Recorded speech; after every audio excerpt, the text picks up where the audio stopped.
ඊයා මෙන්න මෙහෙ වරේ. අපේ කුලේ එකෙක් නෙවෙයි ඕක. අඩු කුලේ ආව. දැන් යකෝ යන්න.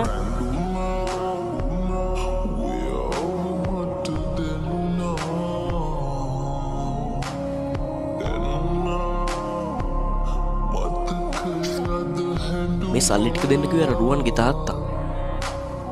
මේ සල්ලි වලින් ඔයාලගේ තාත්තව සනීප කරගන්න පුතේ. මේ හැම දෙයක්ම ලැබුණේ අර හයිය නිසා හොඳද? එහෙනම් පුතේ තාත්තව සනීප කරගන්න සල්ලි වලින්. තාත්තගේ ටිකට් කැපුවම කියන්න බලලා යන්න එන්න.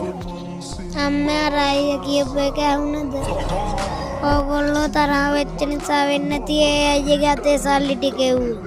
කවදා අක්කා කුලේ ගැන කියලා මිනිස්සු පාත් කරන්න එපා අම්මේ. අපි කොයි ගම කියලා අරුල්ල රදාවේ කියලා මුම්බරේ ගොඩේ කියලා මිනිස්සු පාත් කරන්න එපා අම්මේ. අපි හැමෝම මනුස්ස කුලේ අම්මේ.